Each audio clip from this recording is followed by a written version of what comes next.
There is a moment when silence does not feel safe anymore. Not in the room, not in the press conference, not even in your own head. History keeps doing this. Someone warns that the war is coming, and then someone else is left to pick up the pieces. I am Joe Khawli. 2 decades ago, I was a junior reporter in Lebanon, covering the Iraq War from a local TV station.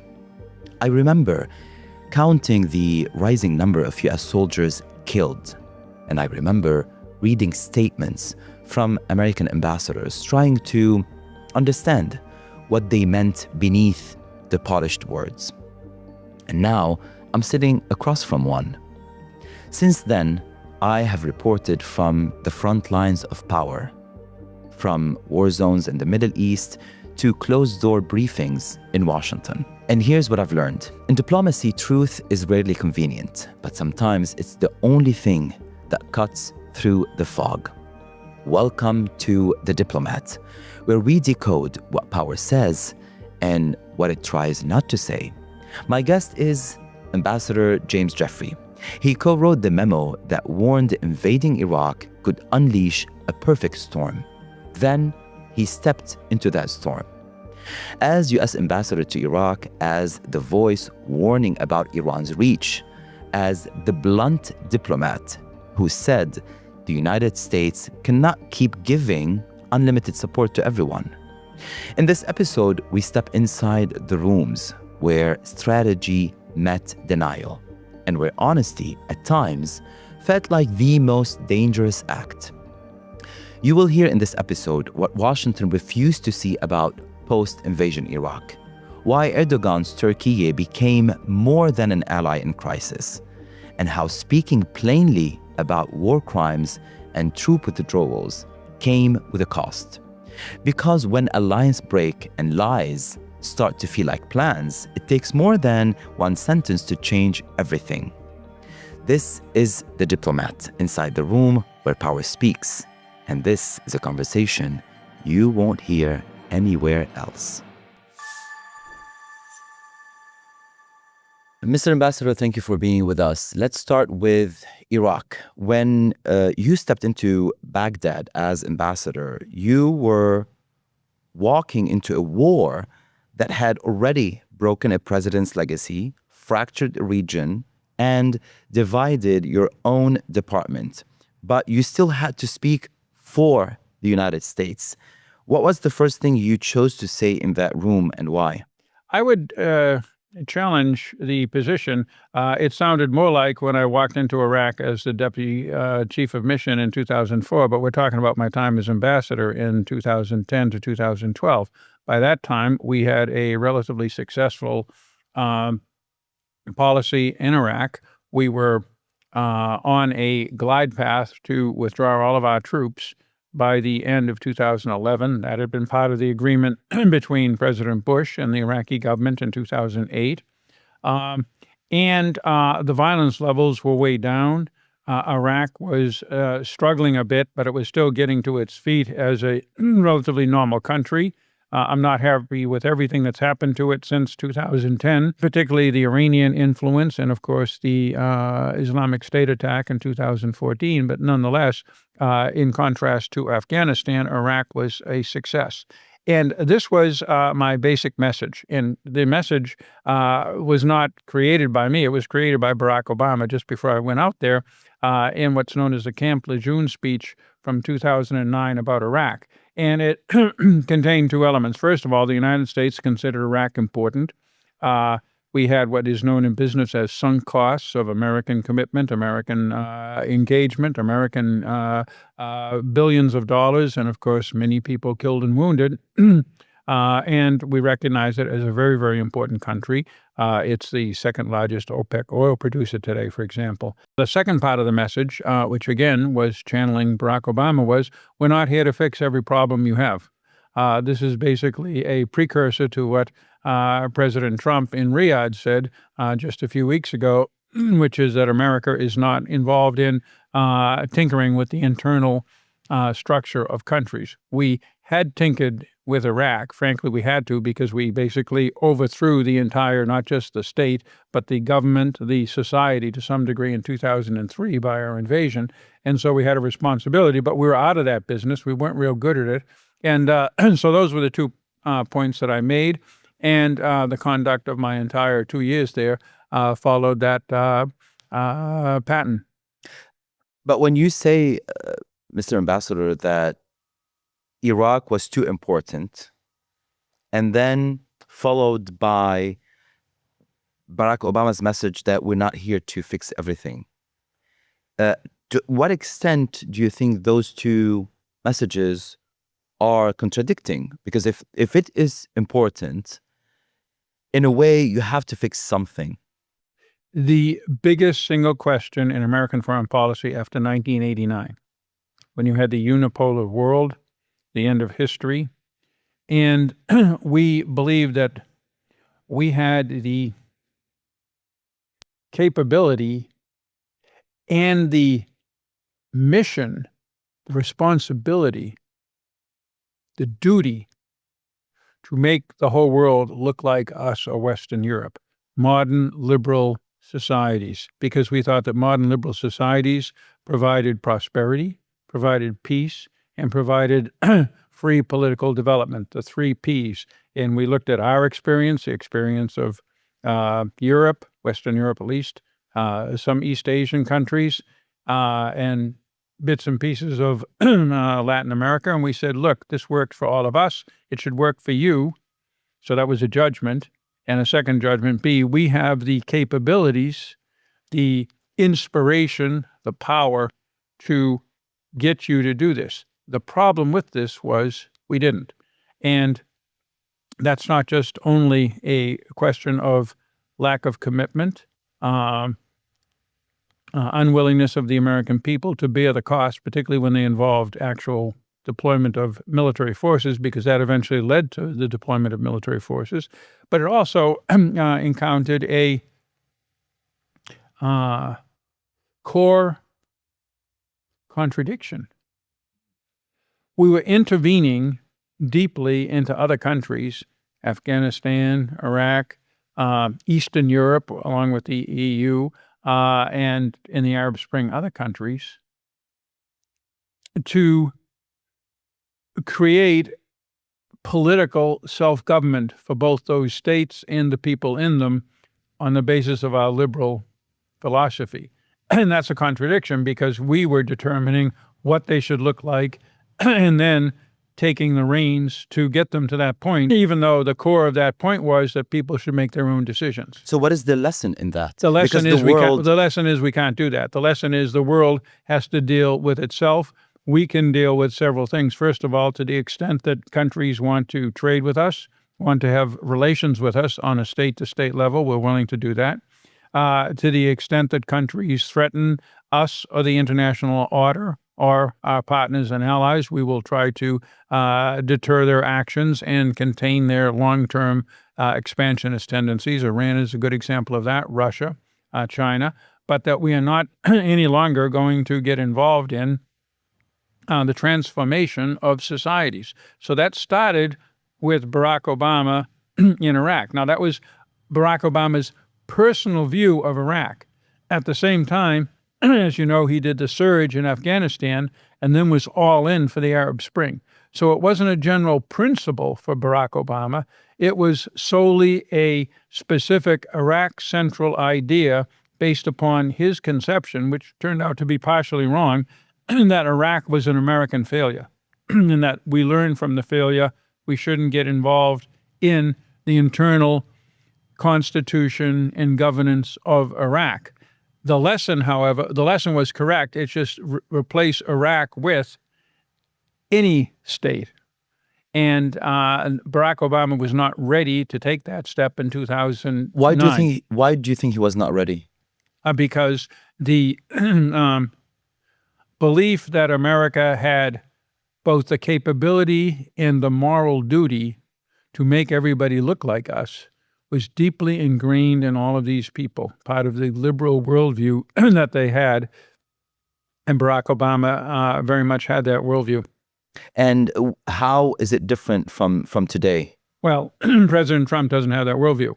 President Trump's, first of all, view of a liberal democratic republic in terms of the role of the state, the role of the individual, is very different than that of what we would call the cosmopolitan, progressive, international opinion, what we would call the Davos class. And Trump, furthermore, is reflecting a isolationist trend in American internal politics that does not want to see the United States get involved militarily. And what we learned, if we wanted to change these societies, we had to do it on the back of tanks. They wouldn't change on their own. Between Obama's message that we want the world to look like us, like the United States, Except Iraq. And today's Trump, as you use the word isolationism. No, he has an isolationist element that he has to be cognizant of. But boy, I would say we're now here in June. I would say looking at what he's done in the Middle East in the last 6 months is certainly not isolationist. He's run one war with questionable outcome, but it still led to a ceasefire with Yemen. And he has been extremely active on the Gaza, on the Lebanese, on the Syrian in particular, and on the Iranian nuclear files. So I wouldn't say he's isolationist, but he's very cautious about committing troops, particularly ground troops, and he's very cautious about committing them for transformational societal change. He was bombing the Houthis because they were shooting at ships in the Red Sea. When they agreed to stop shooting at ships in the Red Sea, he stopped bombing. He didn't require the Houthis to sever their ties with Iran, to embrace liberal democracy or anything else. He just left it alone. So what you're trying to say that Obama, when he came, he wanted to fix the legacy of the United States involvement in other countries, in Iraq and Afghanistan. The effort of Obama trying to fix that, you think backlashed? No, again, Obama came in with the same worldview, essentially, that George W. Bush had and that Bill Clinton had before him, that we have this mission and the capability, as they talk in military terms, both the intention and the capability. We had both the intention driven by our moral obligation and the capability, be it the lure of Silicon Valley, be it the power of the U.S. military, whatever, to effect this transformation. Obama made an exception with Iraq because of the ideology of the Democratic Party and his element of it, that Iraq was a violation of American principles by invading a country that had not invaded us or done anything to us. Afghanistan was different. Iraq was the exception. Partially because, and people don't recognize this because President Bush and many around him have avoided underlining the fact that it was they who said the U.S. troops would leave at the end of 2011, whereas it was fun to blame Barack Obama because they left on his watch, but they didn't leave on his decision. The decision was taken formally by President Bush in essentially a international agreement with Iraq in 2008. But getting back to Obama, his instinct was more correct than he thought. It just wasn't just Iraq, which actually turned out relatively successful compared to Afghanistan. It was all of our interventions in the internal affairs of countries in the Middle East, and beyond that, our interventions around the world. They have not led to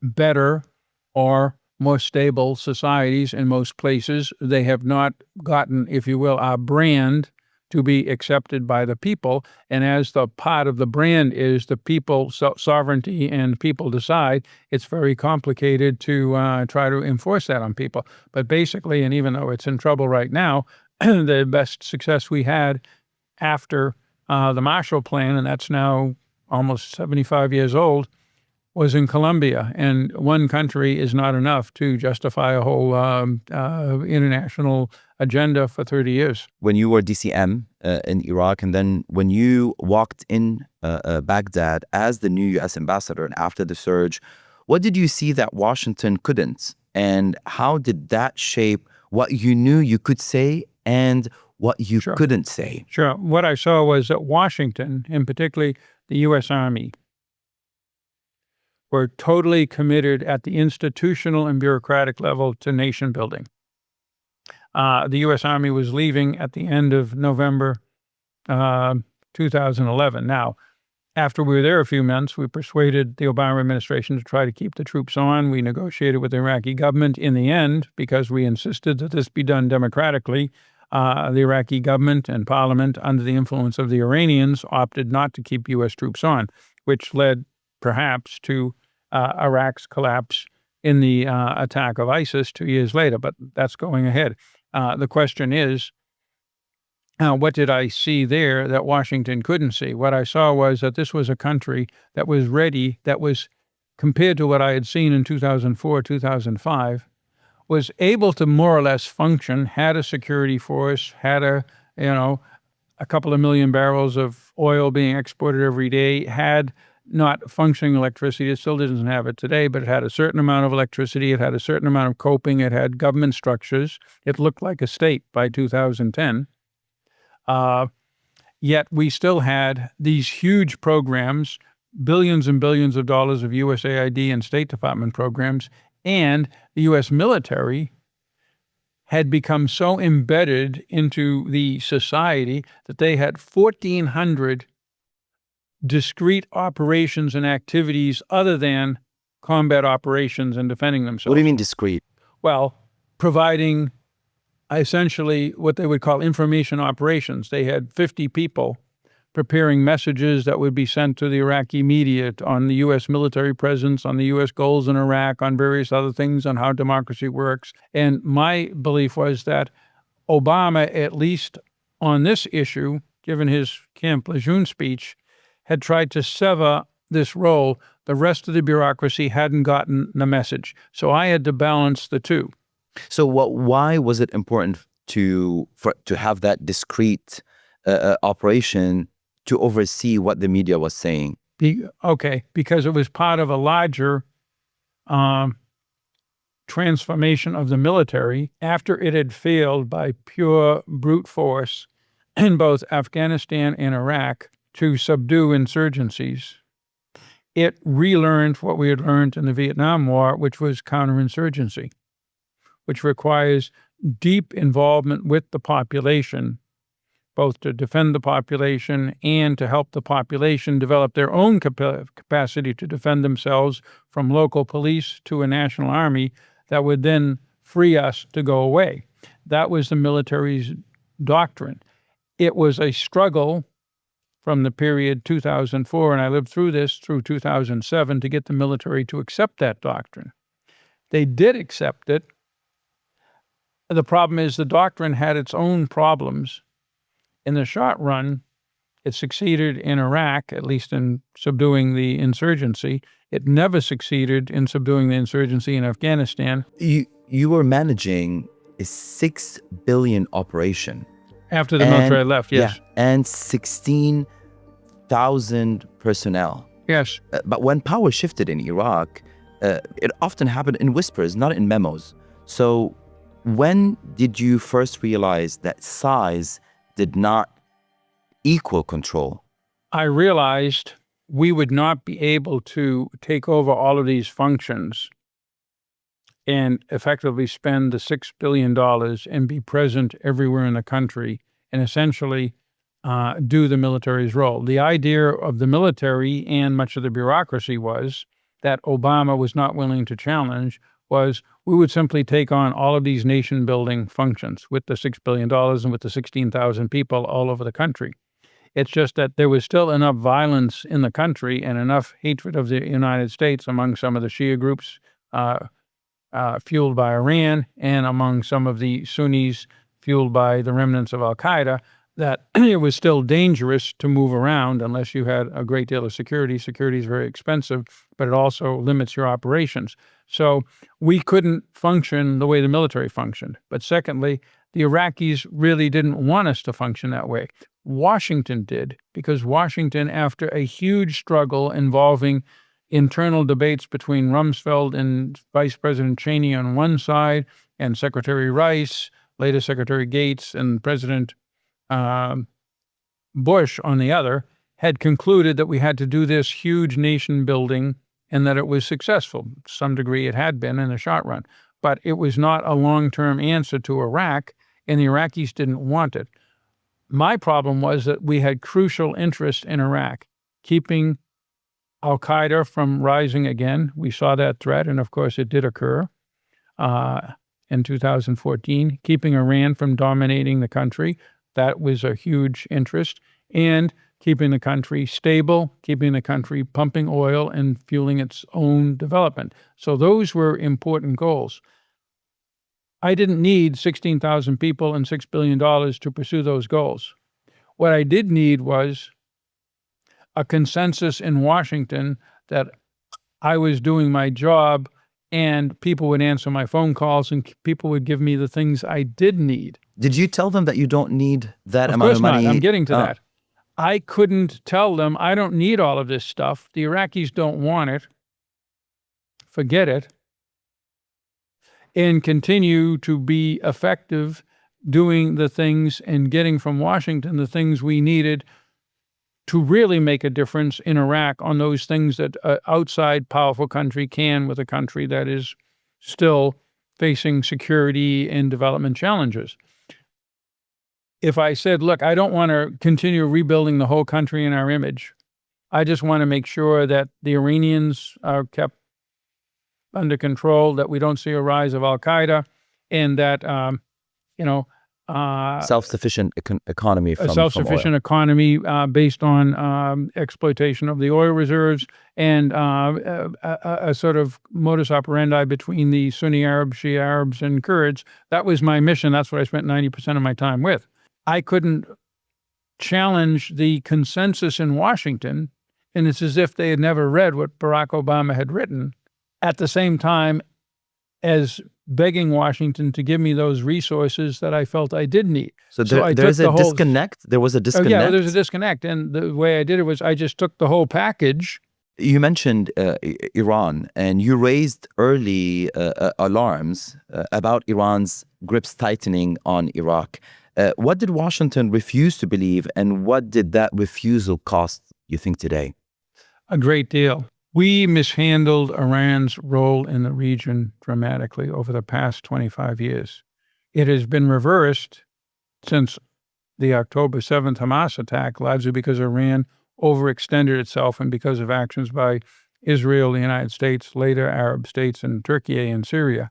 But it's dramatic that that has happened, but it was also dramatic that Iran was on its knees after losing the Iran-Iraq war, after losing the tanker war in the Gulf with us, and after going in a different direction for a decade with Rafsanjani, with Hatami, more moderate people who were trying to reach out to the West, it then went back on a aggressive, expansionist.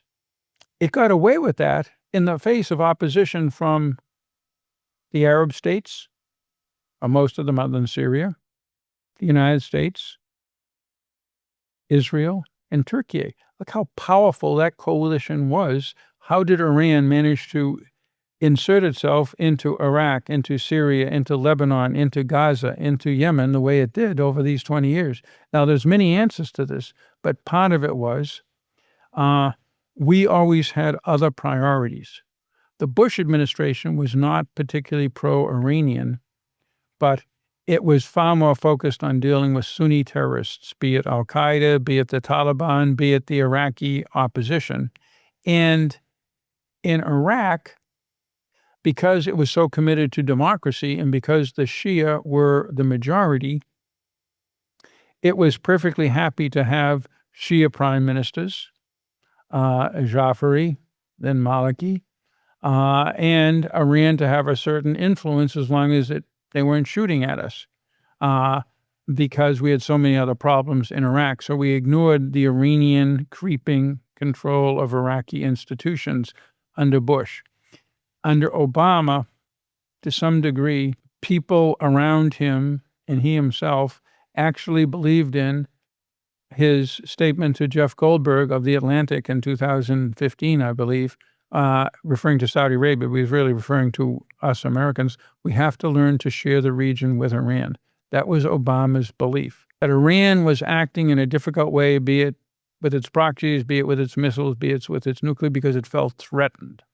And if we, rather than threaten Iran, held out a hand to Iran and let Iran play its historic role in the region, whatever that was, Iran would become moderate. Obama really believed in this. His real purpose in doing the nuclear deal was to jumpstart that integration of Iran into the modern world. And in a way, Obama thought Iran should look like Denmark too. But between his intention to not keep the grip tighten on Iran and on Iraq, on Iran, in a way backfired. So are you accusing? This was a very wrong policy. It missed. So you're accusing Obama with the way he let Iran loose backfired. His intention were right, but the way 20 years ago Iran did not take that as a sign, but did whatever it wanted to do. Right. He made the same mistake that liberals made in the 60s and 70s about the Soviet Union, that it was basically a defensive country that you could work out deals with. The Soviet Union was an expansionist country, and it is returned in the form of Putin's Russia as an expansionist country. The same thing with China, and the same thing with Iran. Obama missed that. By missing that, we were not allowed to have the tools to contest Iran's creeping infiltration into Iraq. Is there any leader from the region, from the Middle East, from the Gulf countries, who told you that, what is Obama doing exactly with Iran? Oh, yeah. Well, even before, both King Abdullah of Jordan and then King Abdullah of Saudi Arabia told me very bluntly, King Abdullah of Saudi Arabia twice in 2005, King Abdullah of Jordan once, what you're doing is facilitating Iran's march through the region, beginning with the prize Iraq. So Washington did not believe you that you're conveying the messages from these leaders of the Middle East? Dick Cheney did. And two, everything will be okay if we democratize the region. That was Bush's view. Obama's view was everything will be okay if we democratize the region and embrace Iran. He added embracing Iran. Bush didn't want to embrace Iran. He didn't want to confront Iran. The way to confront Iran for Bush was make the region democratic. Obama was even more positive about that, but the net result was, again, to explain why over these 20 years, Iran advanced to the huge position it was in, that it then blew away in 18 months from October 7th on. It's quite fascinating. But it was because, other than in the last 2 years of the Trump 1 administration, 2018 to 2020, when I was there and other people were there, that was the only time we ever had a explicit policy of pushing back Iran in the region, in Syria, in Iraq, in Yemen, to some degree in Lebanon. When you say back then, the United States wanted to democratize some states in the Middle East, many today would look at the United States, at the shape of democracy today, and they would ask questions. What do you think? Democracies are not the answer to everything, but America is a democratic country. Whether the democracy we have now or under Bush or under Obama was the model for other countries, we didn't know. But what we had done was we had seen, not just in Western Europe, somewhat similar cultural and ethnic background, but in East Asia, Japan, Taiwan, South Korea, and it was beginning to work in Eastern Europe after the fall of the wall. So why wouldn't it work in the Middle East? It had worked in most of Latin America is relatively democratic, is relatively progressive. It has its problems, but it has come a long way. Do you have an answer to that? Why it didn't work in the Middle East? No. That kind of democracy? No, I don't. What I have an answer to is the question, can the United States, whatever the problem is that is making it not become the trajectory of Europe, and that the United States does not have the secret sauce to fix it and make it like Europe. That I know. You were also in the room as Erdogan began redefining Turkey's relationship with the West. As an ally, Turkey today and part of the NATO, many would view Erdogan's moves as authoritarianism. Would you agree to that? He is a believer in a powerful state authority that controls or influences all elements of public and certainly political life, be it the media, be it the judiciary and other things. That is what we call from the American constitutional author, the Madisonian system of limited checks and balances. Government is not in Erdogan's DNA. What do you mean it's not in Erdogan's DNA? He doesn't believe that that's a good way to run a country. Is a good way to run a country trying to imprison your political opponent and use military force against protesters and controlling and censoring the media? Erdogan would say, I have good reasons for doing all of that.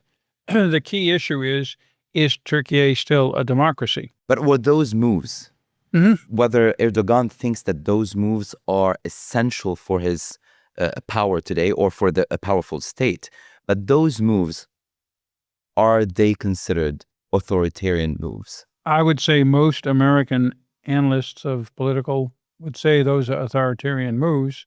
I would say that Erdogan's argument would be, I'm still a democracy. How many democracies do we have in the Middle East? Syria, the strategic fog and the brutal clarity. You admitted that the United States played shell games to obscure troop numbers in Syria. Take us into that room. What was that deception? Was it deception, or was it necessary in a tactic move to hold the line without triggering political backlash? No, it was a misstatement when I said that.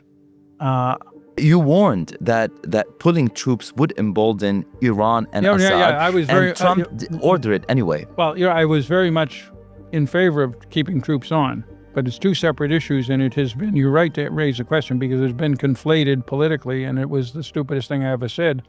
And because while it was not inaccurate, I gave the impression that I had done it and that it had something to do with the troops being pulled out.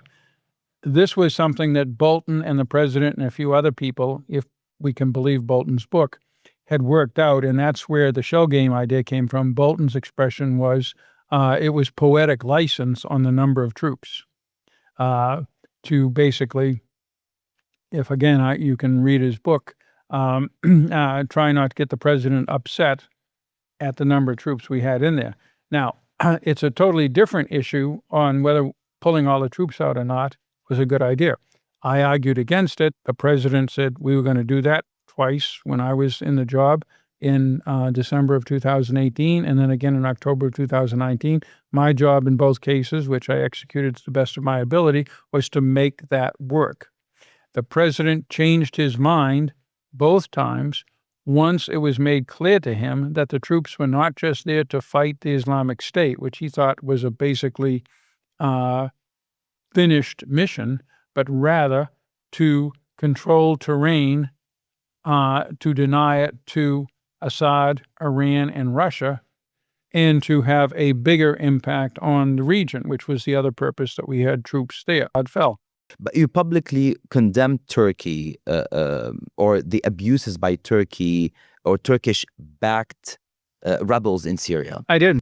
And that's not standard protocol for the U.S. envoy. What made this moment too big for silence? Well, because we were trying to do two things. We were trying to balance our relationship with the Syrian Democratic Forces, who were our partner, not just in the fight against the Islamic State, but in holding a huge part of Syria and denying it from, again, Iran, Russia, and Assad. while also trying to ensure that Turkey would not overreact to the threat which was inherent. And I recognized that the SDF, as an offshoot of the PKK, theoretically could exercise against Turkey. So it was a very delicate balance. And when either side stepped beyond what I and others felt was the right place, we felt we had to speak out. You said that you prefer diplomacy behind closed doors, but also you're known for being the bluntest in public. Where's the line between being diplomatic and being complicit? What you do behind closed doors is to develop trust among all sides that you are openly, honestly, and truly explaining U.S. interests and making commitments to the other sides that they can trust and build upon. If you're successful in that, then speaking out publicly can reinforce that trust in those relationships. Did you ever feel in any way that your honesty in public made you a threat in the system? No. Were you criticized with that blunt honesty that you have?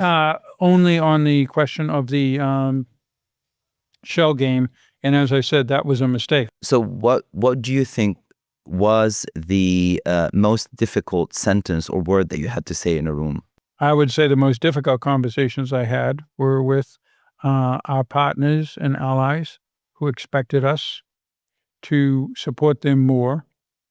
And I had to say, be it on occasion the Israelis, the Turks, the Kurds, Arab states, that we were not willing to go that far. The sentence or the sentiment that you think changed the temperature, the stakes, and the room itself? Yeah, I mean, you all had a wonderful example of how this really plays out, because it was sadly and unfortunately played out in front of cameras when President Trump and Mr. Zelensky met. President Zelensky met in the Oval Office 3 months ago. Those kinds of conversations, you don't have the cards, pal. There's only so far I can go for you. Yeah, I'm going to have to say nice things about the Russians if we want to get any progress on a negotiated settlement. These are the kind of things we have to unfortunately say all of the time with our partners and allies. We normally do it behind closed doors. And what happened in front of cameras with Zelensky, how do you describe it? Well, it was horrible because the problem is we Americans have exalted expectations of how we treat our partners and allies. Reality is that we're running a global collective security system. It's kind of like an insurance policy that everybody buys into. But like all insurance policies, it has, or most of them, it has a deductible. That is, you, the beneficiary of our insurance, have to bear some of the risk and some of the cost. And we're not going to deliver 100% for you. Everybody expects, it's like a love affair. Everybody expects you're the significant other. But we are the significant other of 60 countries. And they all want our undying love up to, in the case of Vietnam, 500,000 of our young men and women. And we can't do that all over the world, or we'll drive ourselves bankrupt, bloodied, and crazy very quickly. So we have to limit. And the role of the diplomat is to eloquence, to be able to tell somebody to go to hell and have them think they'll enjoy the journey. And what is one word, if you could, you would retire from language diplomatically? What is one word? Unlimited. Why is that? Because no commitment we make, no relationship we embrace is unlimited.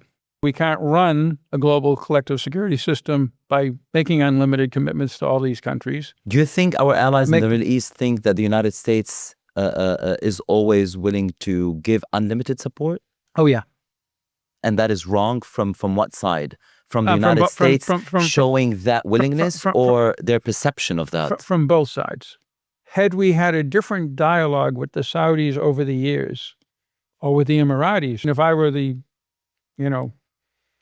leader of American diplomacy for the last 50 years, I would sit down with everybody and say, look, we don't have the bandwidth to manage all of these fender-bender things, you know? Is this what Trump trying to say? This is what Trump is trying to say. Essentially, I'm sorry, we're not going to stop what we're doing and go to war with Iran, go to war with North Korea, go to war with Cambodia in 1975, and on and on and on. That's not how we work.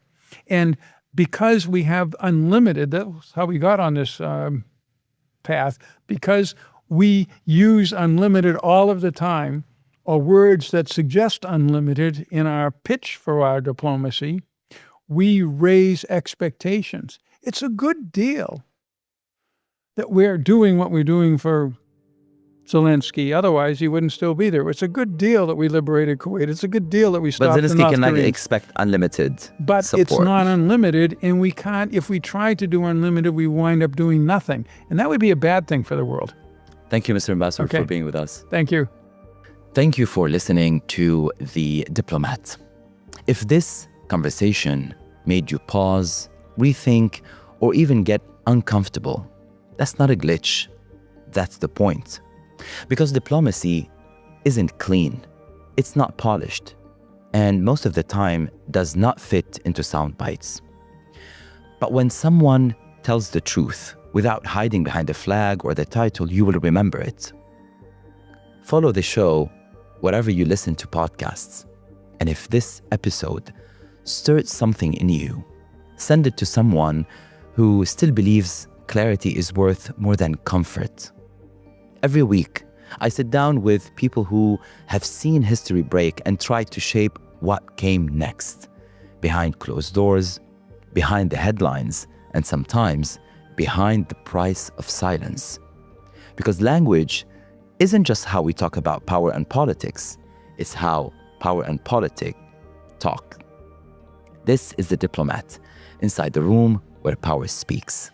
And this is a conversation you won't hear anywhere else.